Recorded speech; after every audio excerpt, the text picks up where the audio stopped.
excuse me about that. I'll just continue. One was working in the field and the other one was in the house. One will be taken, the other one left. I'm telling you, the days are coming. If you do not prepare yourself now, not with civil liberties, but with spiritual liberties and freedom through Christ, you will fall into the snare of the devil. I will continue with this, but I have a message also that will pertain to the church, specifically to the church, the house of God. It's in 1 Peter chapter 4, verse 17. 1 Peter chapter 4, verse 17. This is what St. Peter spoke in the epistle. It says here that, for it is time for judgment to begin at the house of God. And if it begins with us, what will be the outcome for those who do not obey the gospel of God?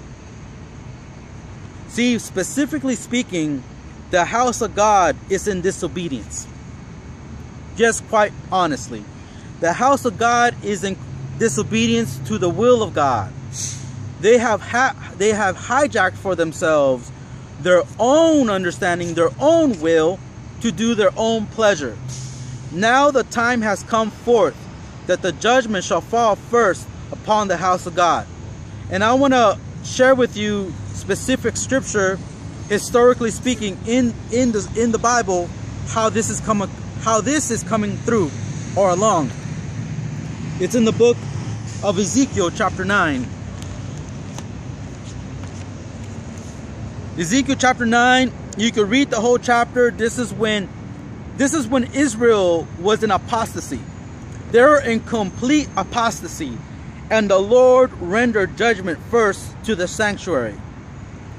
And the story here is very deep, so you could study it on your own. But in the situation Israel was in, like I said, they were in complete apostasy and it was lost. Here it goes. In verses 6 through 10, it starts from 6 to 10. It says,